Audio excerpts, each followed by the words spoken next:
Dva izmed mladoletnih dijakov šolskega centra Velenje, ki so pogrešani od prejšnjega ponedeljka, sta se oglasila bližnjim. Eden je poklical mamo in sporočil, da je z njimi vse v redu in da se bodo kmalu vrnili domov. Drugi pa se je prek sporočila SMS oglasil prijateljici, so povedali na policijski upravi Celje. Policisti naj bi na podlagi uporabe mobilnih telefonov sicer predvidevali, da so dijaki na Primorskem, vendar jih še niso našli.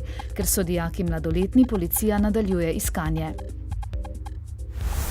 Danes se začenja zbiranje podpisov volivcev v podporo zahtevi za razpis referenduma o dopolnitvah zakona o dodatnih intervencijskih ukrepih za leto 2012.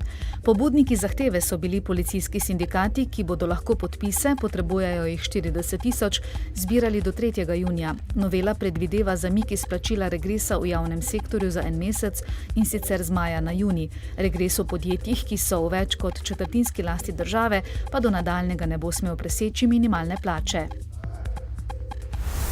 Danes se ajdovskemu gradbenemu podjetju Primorje, ki ga še vedno vodi Marjana Novak, izteka moratorij bank upnic za odplačilo več kot 211 milijonov evrov dolga.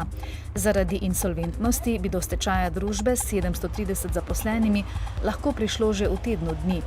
Banke bodo odločitev o morebitnem podaljšanju moratorija sporočile do konca tedna. Do takrat naj bi se še enkrat sestale z neznanim vlagateljem, menda angleško družbo. Če do konca tedna ne bodo dostavili dokazila o denarju za dokapitalizacijo, moratorij ne bo podaljšan, kar posledično pomeni stečaj. Odločilni sestanek uprave Primorja v odstopu Primorja Holding in bank naj bi bil prihodnji torek, ko bo usoda podjetja dokončno znana.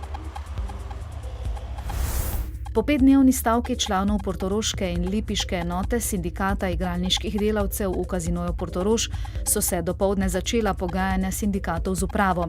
Predsednik lipiške enote sindikata Mirjan Ražman pričakuje, da je uprava na pogajanja prišla s konkretnim predlogom, torej z datumi, zneski in zagotovilom, da bodo obveznosti do delavcev poravnane. Potem, ko so bile v četrtek izplačane plače, vodstvo zdaj vsakemu delavcu dolguje še del regresa, približno 900 evrov, in del ene od plači iz leta 2009 okoli 400 evrov. V Sloveniji bomo za 95 in 98 oziroma 100-oktanski bencin znova plačevali manj, prav tako za dizel in kurilno olje. Cena 95-oktanskega bencina se bo znižala za 4,8 centa in bo znašala 1,488 evra za liter. Za 1,6 centa pa bo nižja cena 100-oktanskega bencina, za katerega bo tako prihodnja 2 tedna treba odšteti 1,506 evra na liter.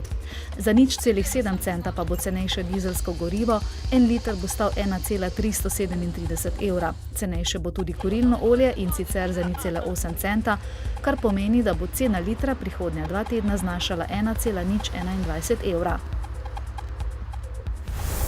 Zavezanci, ki so v začetku aprila po pošti na dom prejeli informativne izračune dohodnine za leto 2011, imajo le še danes čas za vložitev ugovora, če so seveda ugotovili, da navedeni podatki niso pravilni oziroma so pomanjkljivi ali pa je njihova davčna obveznost prenizko ali previsoko ugotovljena.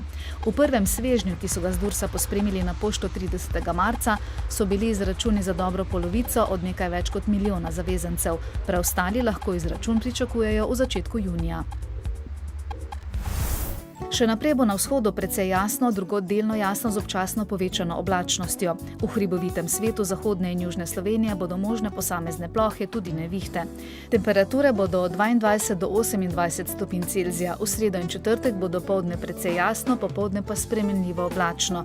Še so možne plohe in nevihte, nekoliko hladneje bo.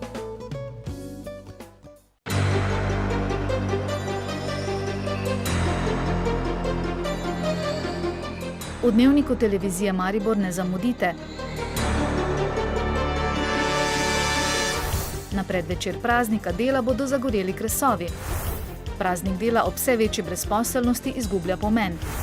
Grič Piramida, bogatejši za nove materialne dokaze o koreninah mesta in gradu.